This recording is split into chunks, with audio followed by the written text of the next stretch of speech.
Welcome to the Generous Business Owner Podcast, where business owners gain inspiration and encouragement to live a legacy, not just leave one. And now your hosts, Jeff Thomas, Alan Barnhart, and Jeff Rutt.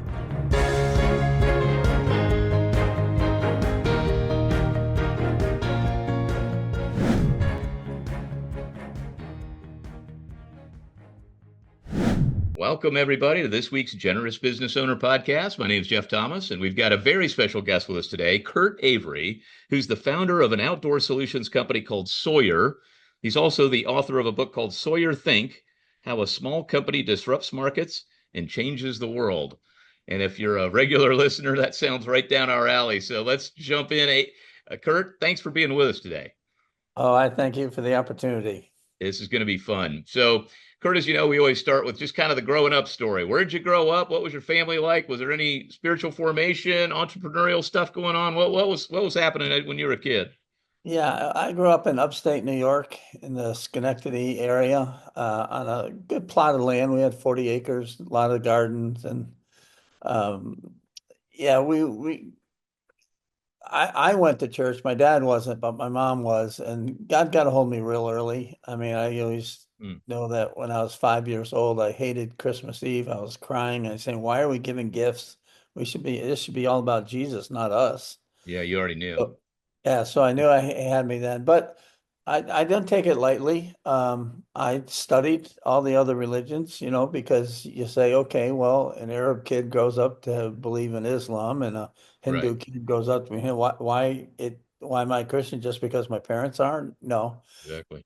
but I'm a math person, and statistically, none of the other ones make sense. I mean, creation just makes no and is the only one that makes sense. Statistically, nothing else could answer that question. So, and Christianity and God is really the only one that claims credit for creation. So, Hmm. he had me then, but I had to think it through. You just don't take it for Yeah. granted. I'm a thinker.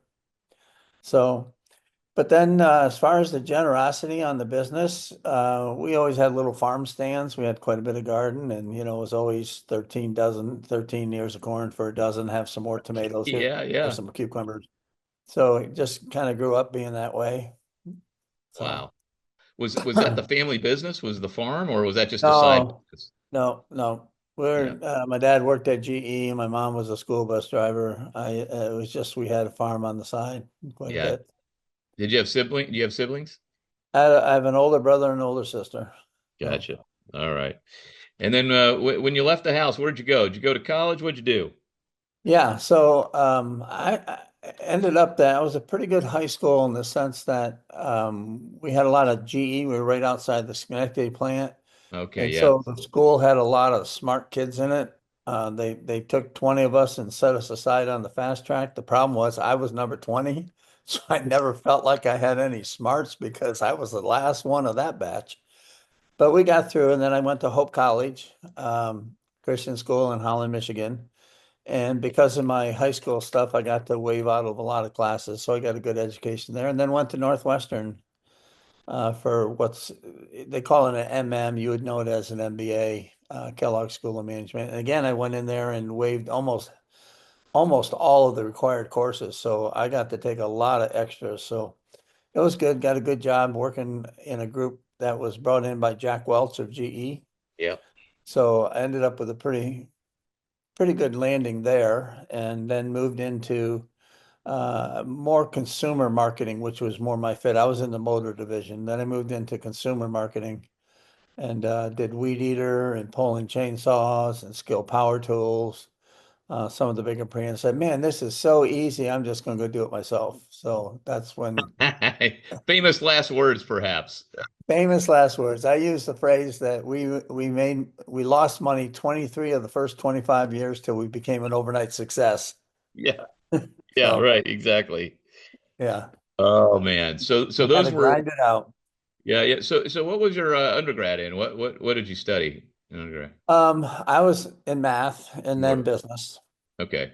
And then at Kellogg, of course, they're known for marketing. Were you in marketing, or what was the specialty? Yeah, I ended up kind of top of the heap there. 'Cause I took remember, I didn't have to take the mandatory courses. So I Right. actually had a major in strategic planning and Okay. finance and obviously marketing. I took everything they had in marketing. Yeah. And I was very fortunate at the time I hit Northwestern because I probably couldn't get in there now. But my professors that I had are the ones that wrote the books that everybody's still studying right now. I mean, Yeah. Yeah. I Yeah. got them when they were just on the way up. So we Yeah. were still reading manuscripts as opposed to Right. books. Right. Right. So Yeah. Yeah. it was good. Yeah. That's a cool place. My daughter went to undergrad there, so I spent a lot of time there. Oh, I could not have got into undergrad, I'll tell Uh, you. well, okay. So now you're at GE, or was it a spinoff? It was a division, some divisions of Now, GE? what Jack Welch did is he would pick off 5 MBAs every year. He did Stanford, Harvard, Northwestern, Chicago, and I think Wharton. And we were to go in and shake it up because they had their own internal, what they call GMP, and it was their own little MBA, if you will. Okay. And he wanted to break up some of that GE think. Right. So every year he'd bring in 5 of us to shake it up, and we shook it up and we got shook out. So Hey, that sounds likely. Yeah. yeah, they weren't too happy. We ended up all having to leave because they just were not buying it. And ironically, I got hired away by their top competitor into the consumer division. And I, of course, took no secrets with me, but I guess there's enough interaction between them. And the first thing they said to me is, "You were so dead on, they just didn't want to listen to it." Okay. So Okay. Okay. I So got, where'd you go? How many years at GE, and then where'd you go next? I think it was three and a half. Yeah. Um, again, to defense of GE, they're so driven by quarterly profits that they Yeah. Well, could yeah, take they're the a long public view. company, right? They got to meet the quarterly number. And I kept telling them, you're digging your own hole, got to take the Yeah. longer view, but they couldn't. They had Yeah. Yeah. quarterly results they They had didn't to have that fill up with. luxury. Yeah. So then I went to Weed Eater down in Houston, Oh, yeah. kind of some pretty fancy stuff there, got kind of a lot of creds, showed them why to close it down. So they closed it down and merged with the Poland chainsaws. And then I went up to Skill, and that's when I did some interesting stuff up there. What'd you And learn then I there? said, Well, I'm you just got going to more do on it the marketing myself. side. Is that what it was, or what? All marketing, yeah. Yeah. Yeah. What was Yeah. okay? What was the big lesson out of the skills deal? Well, see, in the book, we'll walk you through some of this stuff. Yeah. What I did is prove to them that a bunch of advertising isn't going to do it. Hmm. So we did some very big things. We changed the packaging to 4 color, first company to really do that. You had feature benefits because you sell features, but people buy benefits.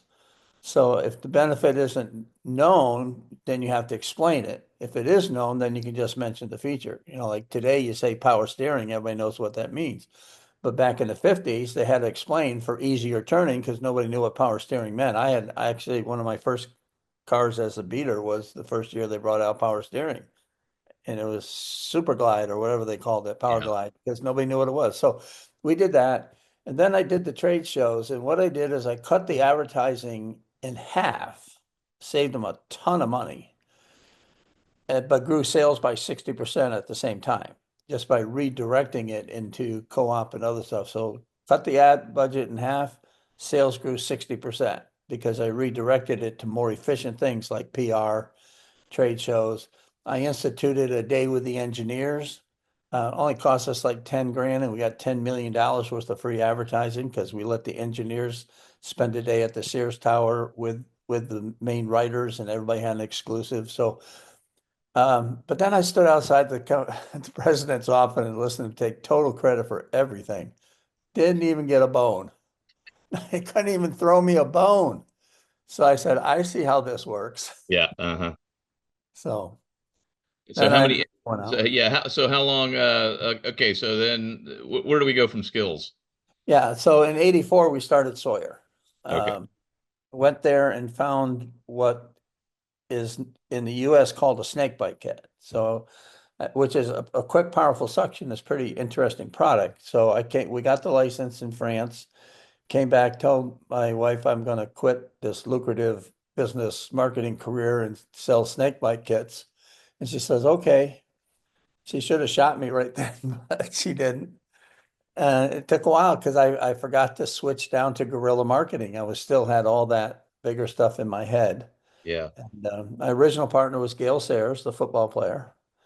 And I grounded out and just took a while. We would spend all our time in the stores listening, and then from there we went to first aid kits. Then we got into the sunscreens, the insect repellents, and then finally the big thing we have now is water filtration. So it was always what do outdoor people need. You just listen to them. We'd spend the whole day in these stores. What do you need? What do you need?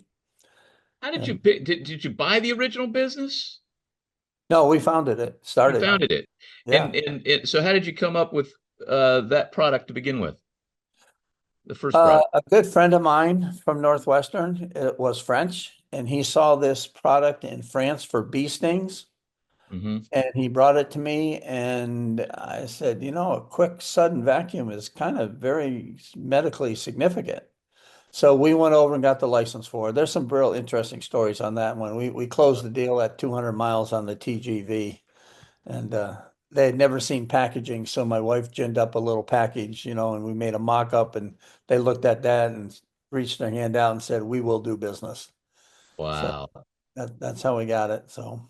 So okay, so you get the technology, you bring it back, you package it as a rather than bee stings. The snake market is bigger. I mean, Yeah, how'd you well, use? the snake bite kits were everywhere. Okay, So this was a far superior product. We do bee stings too. It's for bee stings and okay. wasp bites and mosquito bites and all the other stuff. But it took immediately to snake bites because it was a great revolution. We literally could get the venom back out of a snake bite. And there were these cheap little products in every camping store. So we went everywhere. We're everywhere. You couldn't have a camping store without Sawyer. And still today, we're everywhere in camping stores. Got other products though, but um, so it was huge. But it But I sounds forgot like my lesson. You got to wait for the third order. The first order fills the warehouse. Then the second one takes it to the stores, and the third one means the customers took it. So uh, I overspent and got myself into a little bit of trouble, but we ground it out. I took consulting jobs to get through, and here we are. I mean, it's a I mean, dream now. but I mean, that's one of our favorite things to do on this podcast is to kind of delve in just a little bit to the setback stories because everybody has them. It's never up and to the right, right? I mean, that's a 40-year arc that you've been on here, and there's plenty of setbacks. So do you mind sharing a little more about kind of how that felt and kind of what got you out of it? Well, what happened was I had a good resume, so I always knew there was a safety net. If I had Yeah, to that's give up, true. I could go get a real job. Um, but I knew it was there. And I had investors, and I had offers. There were companies that wanted to buy us, but they wanted to stiff the investors, and I said, no, I can't do that. I know these people, so just ground it out, and it's still. I mean, 40 years later, it's still in Walmart. So it wasn't like it was a fluky product. It just I Right. had to adjust the overhead to met to thing. But a part of it is I could have just stayed kept it in my garage and make 400,000 a year on it. Right. But we used it as a platform to keep building other products. So Okay. that's where that's where the money went. But I never stiffed the customer. I mean, I never stiffed the vendor. We've always paid every bill, sometimes late. But I always made it up to them. There's a chapter in the book is, how hard it is to find new customers. So our vendors would stick with us because, we were seasonal. So obviously we had to get some extended dating. But I actually walk you through the math and I drive my vendors nuts, the ones that don't get it, because I say, would you rather pay 2% in interest and keep a customer where you're making 50% margins, or would you like to go try and find some more customers? So it was always financially made sense for them to hang with us because you're only hanging in there another couple of months. So we paid every bill. Wasn't always easy. I had to take outside jobs to keep the family fed. Uh, but it was you do what you do, and we had a lot of family time. It was great. When did it turn the corner, do you think? Was there ever, or are you still nervous, or did it ever No, get to a we're point where you're like, okay, I think we're going to be okay, you know? no, we're home free now. We had 2 big years. In the first Gulf War, we did all the sunscreens, which is an incredible God story. It's in the book. Wow. 6 million sunscreens, and we could fill 2,000 a day by hand, and they wanted 200,000 a week. But we did Wow. it.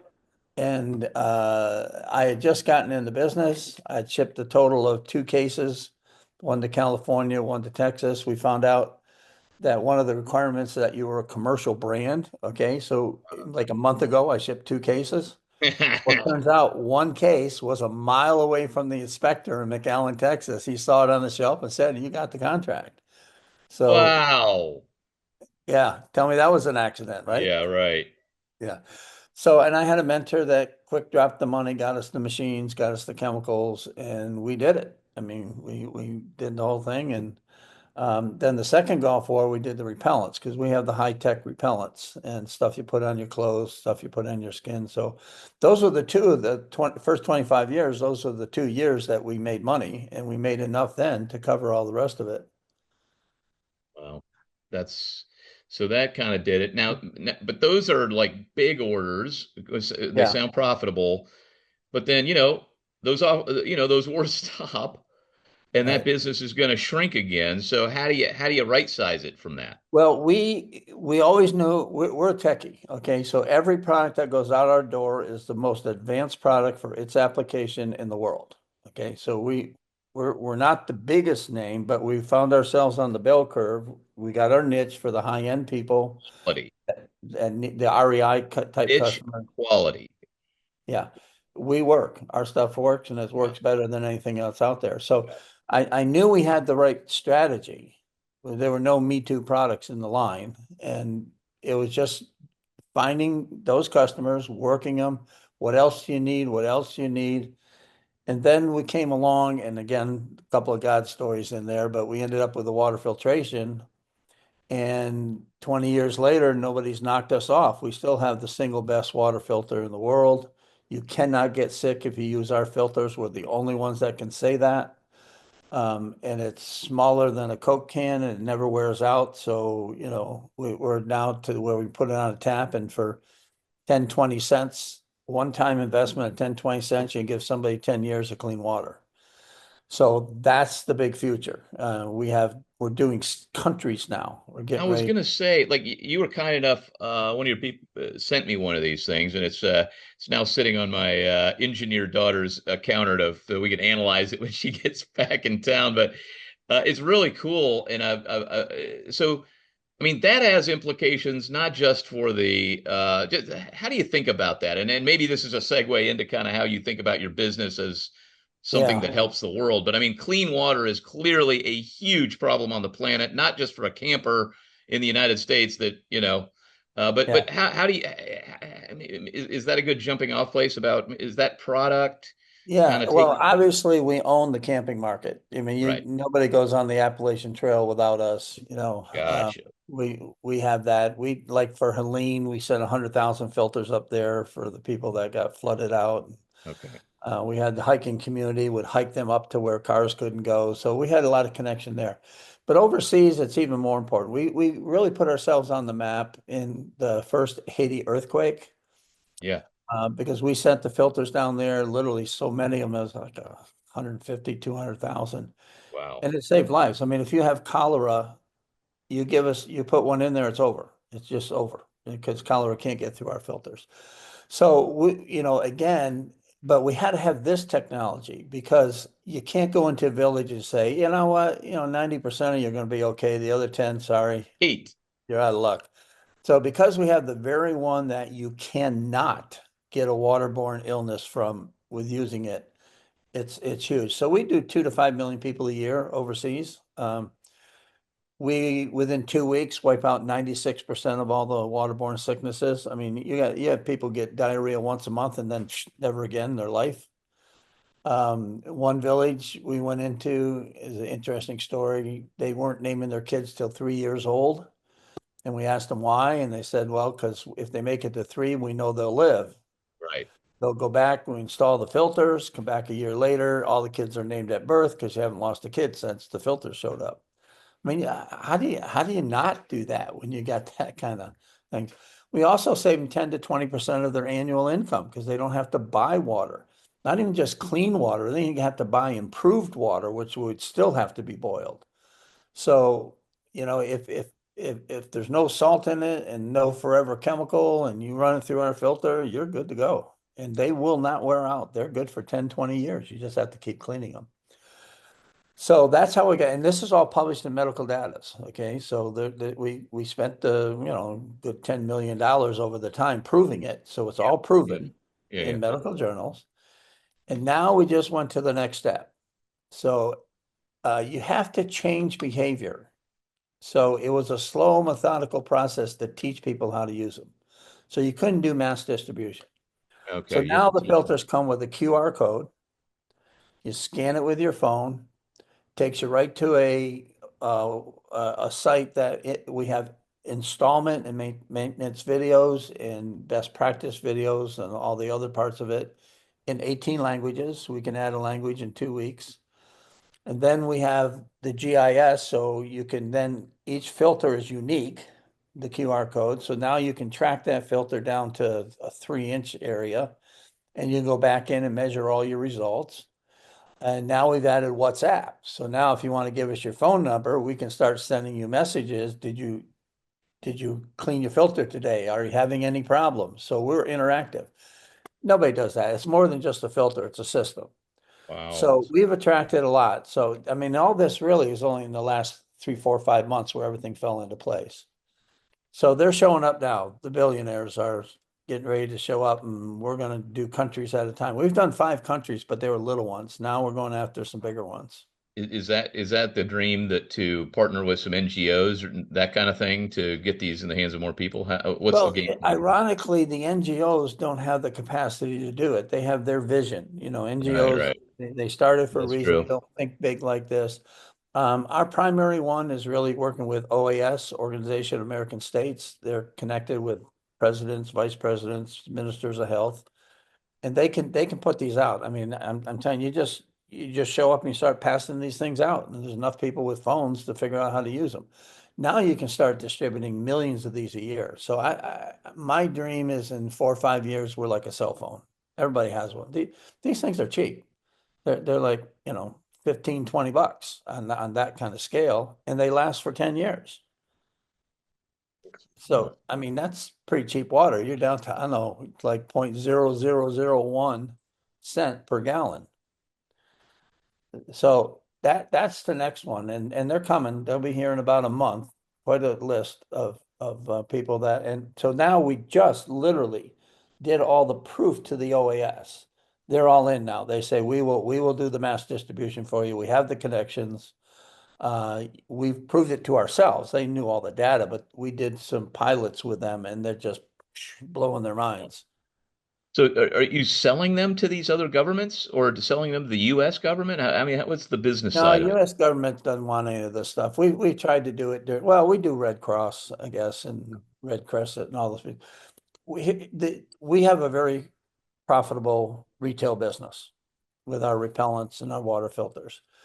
So what we do is we give away a lot of them a year. Because it's in the book how you can be generous without, you know, losing money. So we take a hit on the cost of goods sold line. We do R&D, so we give away a lot of these and quite a bit of money. With the government things, we'll cover our costs. I'm not here to make money, so I'm fine, but we want to save as many people as we can. So, but we got to cover our costs, but I mean, it's nothing. Right, right. I mean, we're down to worst case. If you have the slow system, it's $1 a person for 10 years. $1, one time $1 gets you 10 years of water. We got So, now, just screw it on a bottle and just drink. so, Cheap as so, that. so the book, clearly you have a heart to teach other people, the way Right. you had a good education, but then you've also had a heck of a school of hard knocks education. Okay. Yeah, we did. So So what was the impetus for the book? Well, I do internally what I call grasshopper you. You have much to learn, grasshopper, I straight from like it. it. I like it. Yeah. So I've always brought in during the summer, I bring in two or three interns, college juniors, and train them for the business world. We've hired a couple of them, but most of them we just send out. Yep.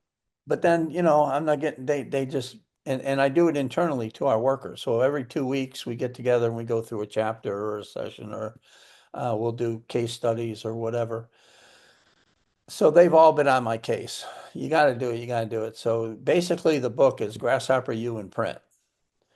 So it's 25 lessons that are, some of them are basic, life cycle curves. A lot of people don't understand them as well as they could have, but bell curves, um, 4 P's of marketing, 5 C's of marketing, and what I call creative destruction, which is one people really need to learn. That's where you become a visionary. But those five are basics. You can go online, you can take courses in that. But then I move on to other things that you wouldn't think of. How to build customers, how to do marketing, and I've got some little things there like Math Trap. That is my little thing that I've kind of invented, although every executive probably knows how to do it, but most people don't.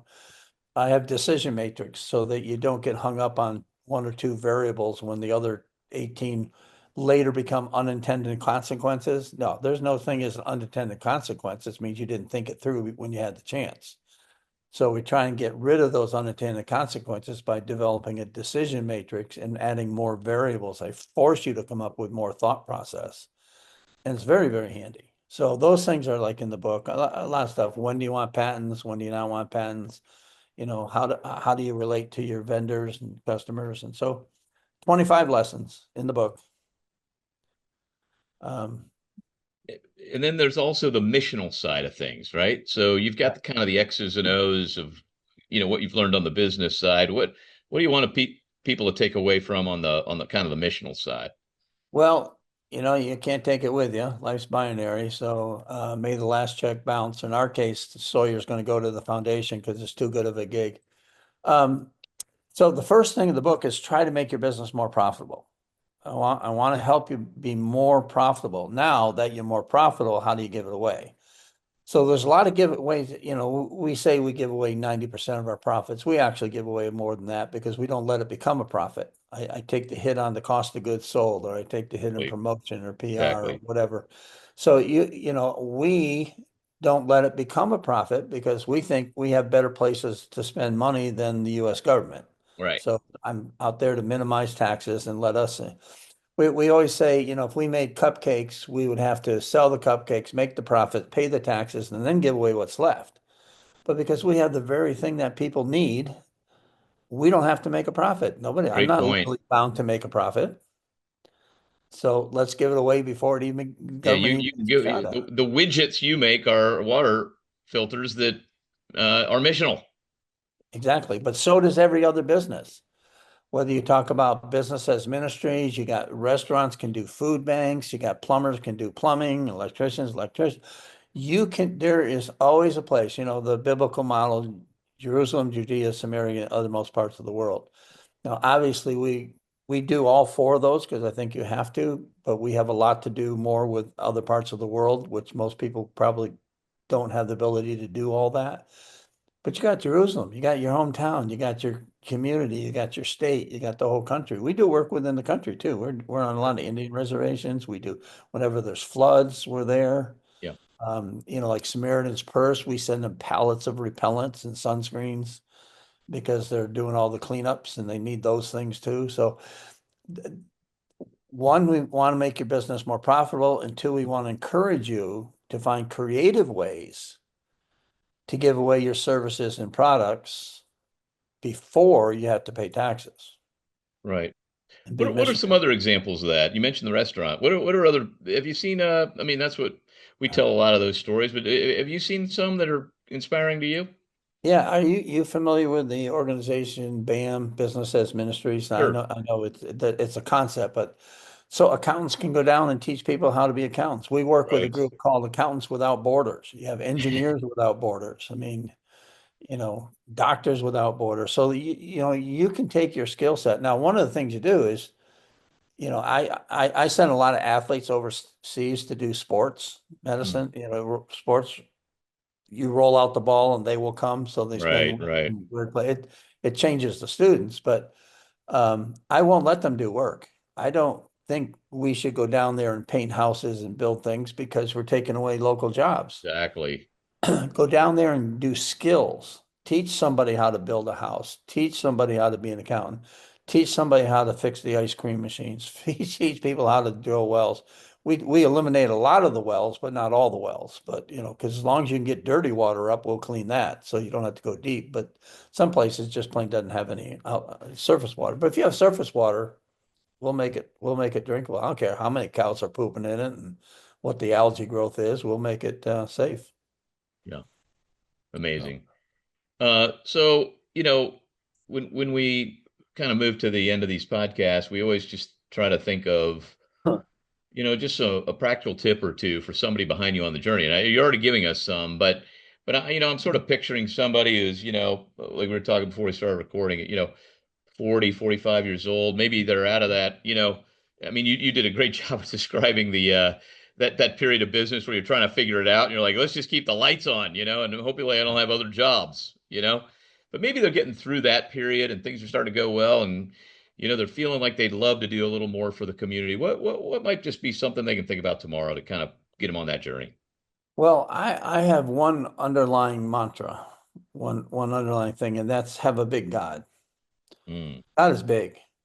And if you let him be big, you will do big things because you'll take the cap off of your thinking. mm, You can change the world. I mean, just think how much this filter with, I mean, we can get countries where nobody's sick anymore. Can you imagine that? And have 20% more income. We can raise the whole GDP of a country quickly. So think big. We wouldn't have got there if we didn't think big. If your God is small, okay, you got him in a box, he'll still use you. He's got plans for you. I mean, he didn't bring you here to just enjoy 70 or 80 years or whatever it is. He brought you here with a purpose. You got to find out what that purpose is. But the bigger you let God be, the bigger you'll do. I love it.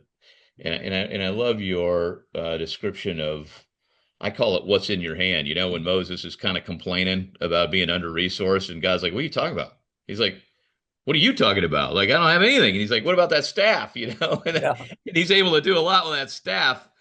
So Yeah. I really like your simple thinking on what's in your hand, man. If you're an accountant, if you're a restaurant, use the skills you've got and go teach skills. I really like that simple idea Right. of using your skills to teach skills. Exactly. Um, that's another great one. And then I like your have a big God and go for big goals because he doesn't have limited thinking. That's kind of like Right. how would you connect those two things? Well, How does your view of God help you think big? and one of the lessons in the book is what I call the rocking chair theory. You're going to get to your rocking chair someday, sitting on the front porch with a plaid blanket on your lap and maybe a cat or whatever, and you're going to say, "What will I wish I had done in life?" Think that through now. Don't wait till you get there and have regrets. Say, "I know this is America. I'm going to be okay. I'm not going to put in debtor's prison or whatever. Take a chance. Even if you fail, this is America. We'll pick you back up and you try again. As they say, failures is just another learning thing.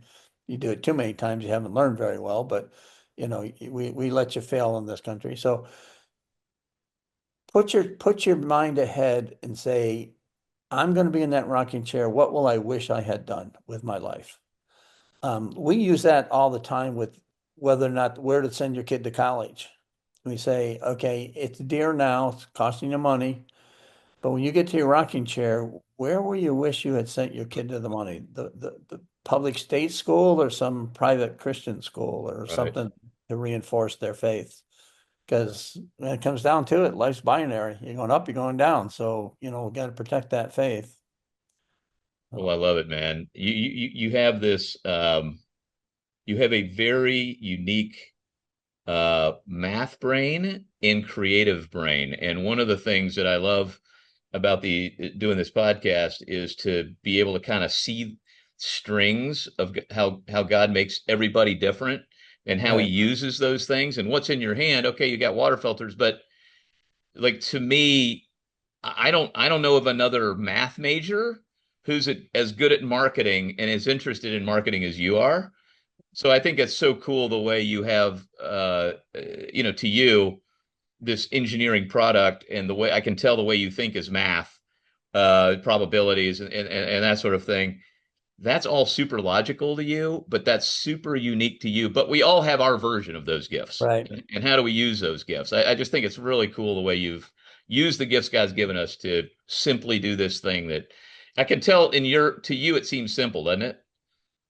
It does. I get, but I try to teach it. Well, that math traps like that, but also again, I can't emphasize enough creative destruction because people say to me, "How do you think like that?" And I said, "Well, you train yourself. I'm professionally trained in strategic planning. I'm always looking 3, 5 years down the road. But the chapter in there on creative destruction will tell you the world's going to change. You just need to figure out what's going to happen 3 to 5 years from now and get there now before everybody else does. But you can train yourself to do that.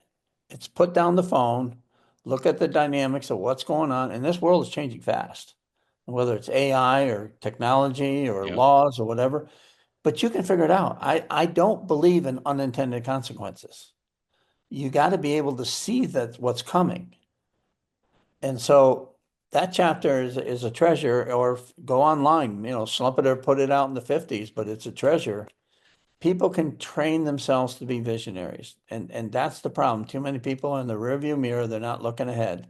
They don't want to make change, but change is coming. Yeah. Either, be ahead of it or get run over by it. So I can't emphasize that enough. But that's the thought process that is natural to me.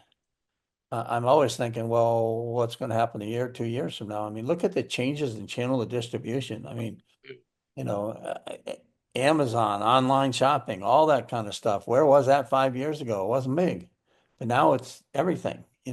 We have Generation Alpha coming. Have we studied and learned enough about alpha? We love alphas. I think alphas are going to really be the best generation in a long time, ahead of millennials and Gen Zs.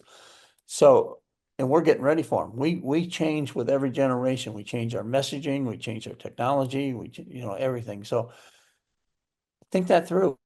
I love it. I love it. Well, Kurt, this has been a whole lot of fun. Thanks so much for joining us on the Don't let it be a podcast. surprise. Yeah, exactly. All right. Well, thank you, Kurt. Well, it's my pleasure. And You have a thanks great mission. everybody for joining us on this week's Generous Business Owner Podcast. Share it with a friend and subscribe, and we'll see you next week. Thanks for listening to the Generous Business Owner Podcast with Jeff Thomas, Alan Barnhart, and Jeff Rutt. Make sure to follow the podcast so you don't miss an episode. You can find the guest contact information in the show notes. Stay tuned for the next episode.